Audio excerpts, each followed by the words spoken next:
Shalom, perkenalkan nama saya Andre Langoy. Saya mahasiswa STT Rumah Murid Kristus, program studi pendidikan agama Kristen.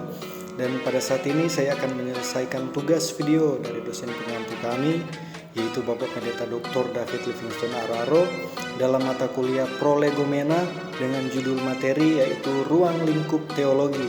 Nah, pengetahuan teologi sangatlah luas, mendalam, dan terang, karena itu mencakup kepada kebenaran Allah lewat teologi dan ilmu.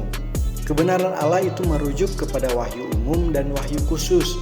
Wahyu umum mencakup pada alam, sejarah, dan manusia, sehingga dari interaksi alam, sejarah, dan manusia dihasilkanlah sebuah ilmu pengetahuan, dan hal inilah yang menjadi suatu patokan natural dalam kehidupan manusia. Sedangkan wahyu khusus itu lebih mendalam dan mencakup pada Alkitab, Kristus, dan manusia, sehingga dari interaksi inilah dihasilkan sebuah teologi yang menjadi suatu patokan supranatural. Karena munculnya teologi yang bersifat akademis itu dihasilkan tanpa mengandalkan kuasa Roh Kudus, sehingga dari hal inilah agar teologi itu benar dan sehat, kita perlu mengandalkan kuasa Roh Kudus. Nah, berikut kita akan belajar bersama mengenai ruang lingkup teologi.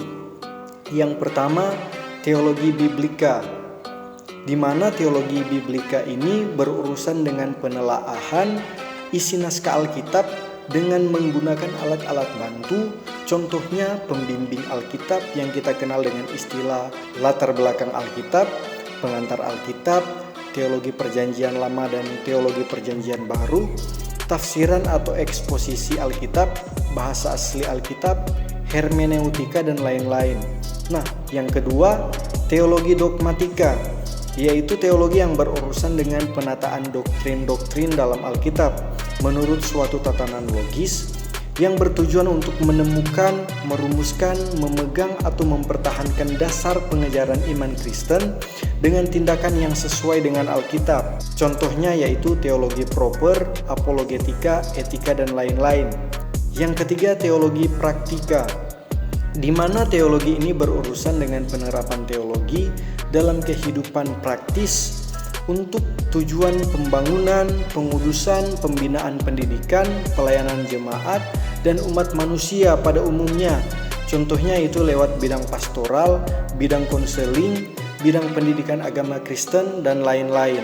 Yang keempat, teologi historika, yaitu teologi yang berurusan dengan sejarah umat Allah, Alkitab, dan gereja, yang bertujuan untuk mengikuti dan menyelidiki perkembangan iman atau teologia dan sejarahnya dari zaman ke zaman. Contohnya yaitu lewat sejarah gereja umum, sejarah gereja Asia, sejarah perkembangan doktrin, dan lain-lain. Nah, demikianlah tugas video mengenai ruang lingkup teologi. Tuhan Yesus Kristus memberkati.